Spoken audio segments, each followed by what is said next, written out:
everyone, welcome back to my channel. I hope you're all doing well.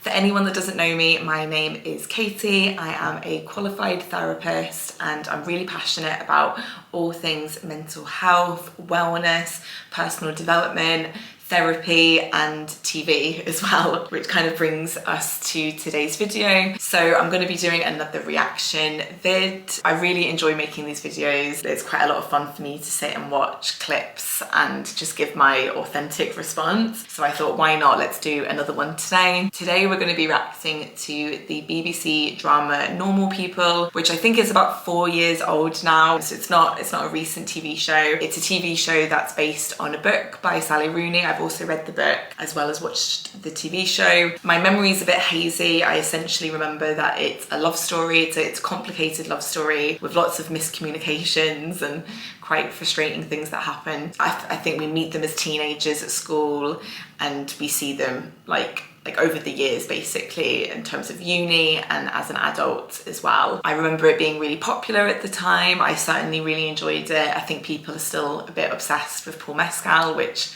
I totally get, totally relate to. So hopefully it's still, you know, something that people will find interesting. So I'm excited to get into the clip. We're watching the male character, Connell, who is played by Paul Mescal, going to therapy. I can't remember the scene at all. So I'm really intrigued to see what happens. If you like this video, if you like reaction vids, if you like Normal People, please give me a thumbs up. Please subscribe to my channel for future videos that are along these lines, and give me a follow on Instagram as well. I post a lot over there about how to prepare for therapy, the kind of things you need to bring to therapy, what a first session looks like, that kind of thing. So if you're somebody that is interested in therapy, definitely give me a follow on Instagram. And yeah, I don't really want to waste much more time on the intro. Let's just get into the reaction. I don't really click with a lot of people. I struggle with that actually.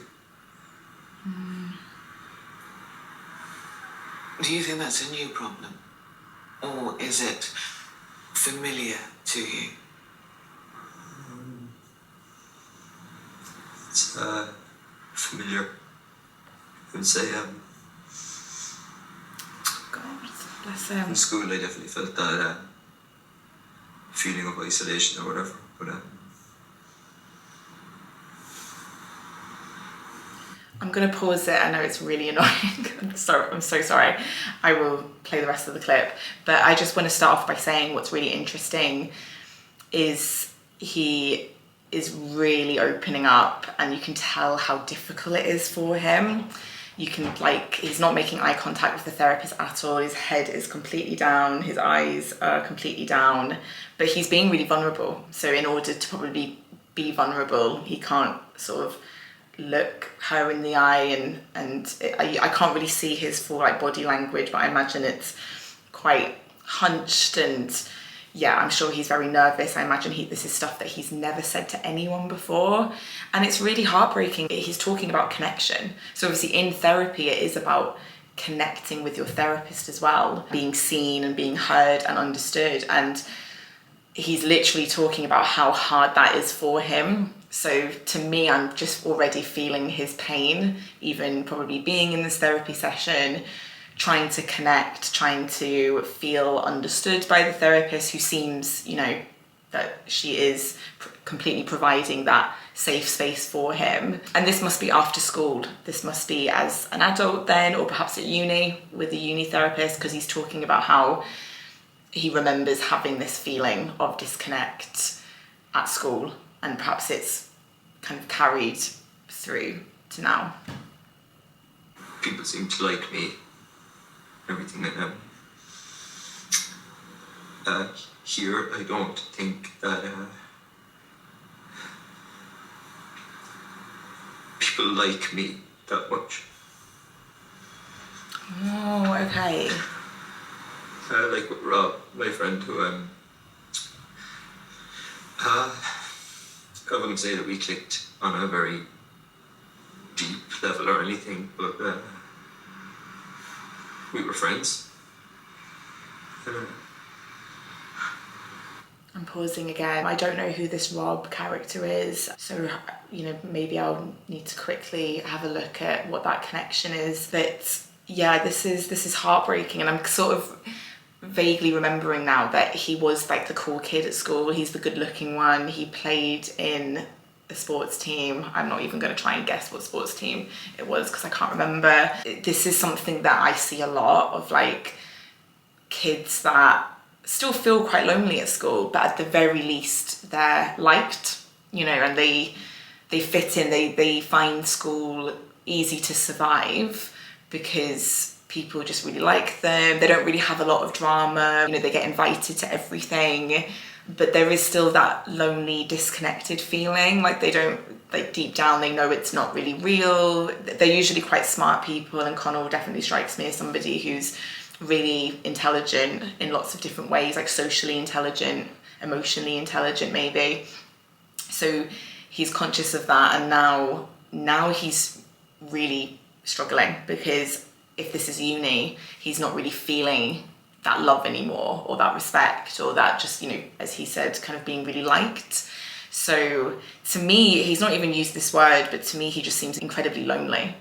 He just seems very isolated to me, probably quite depressed. Perhaps that's what's brought him to therapy. Just feeling like almost grieving as well. Like I'm definitely sensing grief, perhaps of this friend that he's talking about, but also just grief of that kind of feeling of being liked, and even on a surface level, not being lonely, even if you are still quite emotionally lonely. So yeah, sorry for pausing again. Let's continue. I wouldn't say we had a lot in common in terms of interests or anything, and definitely not politically after we ever really examined that. But Bless him. that stuff didn't really matter in school. Because we were in the same group of friends, so I understand that. And he did some stuff that I wouldn't have been a fan of in terms of like with girls, but Oh, okay. we were 18, we just I'm sensing guilt. we acted like idiots. I think I felt a bit alienated by that stuff.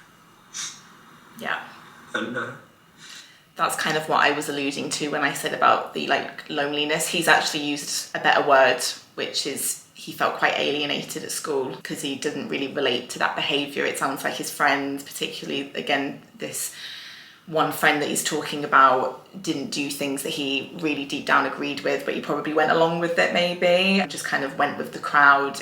There's a safety to being popular and being part of a particular group, and you don't want to rock that boat. Again, schools often is about survival, just getting through. So I imagine, again, he's not said that, but I imagine that's what it was for him, of just like a means to an end.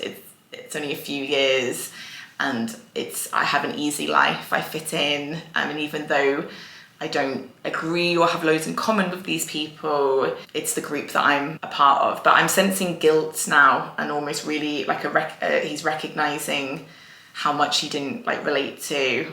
He's got the weight of the world on his shoulders here.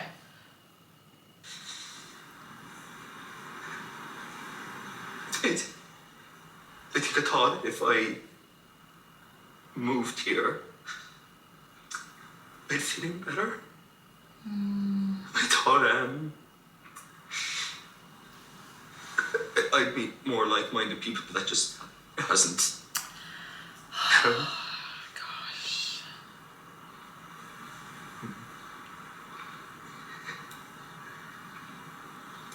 Oh, bless him. I left currently thinking I could have a different life. But I hid here, and I can never go back. Because those friendships are gone, and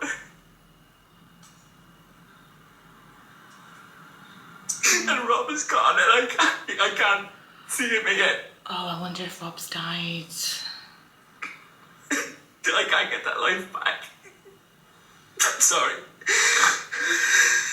You don't need to apologise. Wow, yeah, that was heartbreaking. That was so sad. I need to quickly Google about this Rob character. Okay, so I've done a quick Google, apologies for that hiatus, and yeah, so Rob unfortunately took his own life whilst they were at uni. For context as well, Rob used to bully Marianne, who is the female character in this, as part of the like love story. So it makes sense all of this guilt and how Connell is feeling, because obviously the girl that he was with, the girl he loves, was bullied by this person. This person is also now passed away in, you know, really tragic circumstances, and he's carrying the weight of all of it, of like the fact that he didn't particularly agree with Rob and the stuff that he did or his choices that he made, but at the same time obviously liked him and has a lot of history, and Connell's not fitting in at uni and he's really alienated, he's really isolated. He literally said, I hate it here.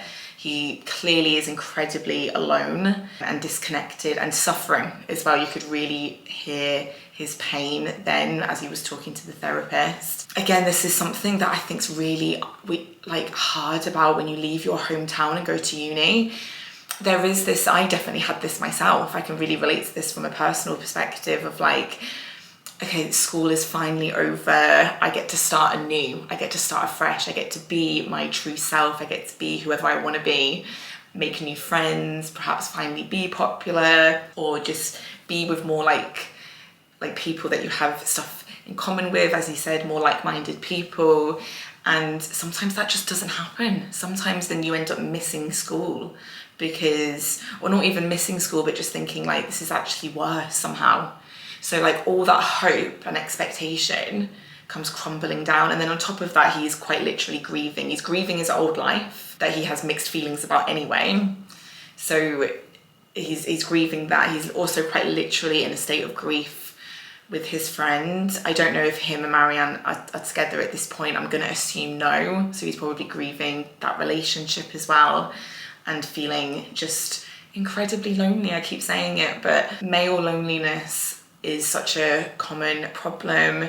Male suicide is a really common problem, you know, especially here in the UK. So this scene really, really captures all of that in terms of the male mental health experience. Good for Connell for clearly reaching out for support. I don't know the context of how this therapy session happened, whether he had to go to therapy or he made the choice himself, but it doesn't really matter as long as you're turning up to the session and being vulnerable, which he absolutely is. And I thought it was really realistic at the end there when he's crying. I think clients sometimes find it really hard to cry in therapy because obviously it's really exposing, it's incredibly vulnerable. And I've seen it before where a lot of clients feel like they're almost taking it too far, so they start to feel guilty, and so they apologise. And obviously we see that Connell apologises to the therapist. Perhaps he feels like he's kind of taking up too much time, or he hasn't let her speak yet. I see that with a lot of people in therapy of like, oh, I've just been rambling for 5 minutes or crying for 5 minutes. And of course that's fine, you can cry for the whole 50 minutes if you want to, it's your session. But sometimes clients don't, obviously we're not used to just talking about ourselves for an hour and crying and not being interrupted. And I thought the therapist was great, by the way, even though we barely saw her or heard her speak, she let him keep going. She didn't interrupt, which I was like, thank goodness, because I think especially somebody like Connell, he probably really needs that. If she'd have interrupted, he would have probably composed himself. He probably would have stopped crying, sort of taken a breath and been like, yeah, so anyway, this happened. He might have gone into storytelling or just suppressed his emotions, but she gave him that space. So we saw the emotions building, and more he was letting out, and more he was getting in touch with what's really going on. He sort of, she asked a great question that, you know, led to that around, is this a new thing or have you always felt this way? And that led him to tell the story of his life, when it comes to the connections he's made and the fact how he felt at school compared to how he feels now, and all the different emotions associated with that. So yeah, it's a brilliant like moment in the session. Obviously my heart completely goes out to Connell, but hopefully this would have been such an amazing step forward for him to like get out of his system, feel connection and support and genuineness from the therapist, and go from there. And that's all you can hope for. Obviously it's not going to solve his grief overnight, it's not going to change the fact that he's struggling at uni and feels really lonely, but it certainly helps to have that connection with the therapist and be able to tell the truth about how you're feeling, rather than, you know, putting on a brave face. So yeah, an amazing clip. Kind of makes me want to rewatch the show, to be honest. I feel like I say that all the time though. But yeah, really, really good. Amazing acting by Paul Mescal as well. Not surprised, but I kind of forgot how good of an actor he really is. So yeah, short and sweet. Thank you so much for watching. I really hope you enjoyed my reaction to this clip. As I said, if you want me to do any more reactions, please comment down below some recommendations, or you want to see me break down TV shows as well, because I do that as well. Please subscribe to my channel. Please give this video a thumbs up. As I said, please follow me on Instagram. All the relevant links will be down in the description. Thank you so much again for watching. Take care, and I will see you in the next one. Bye.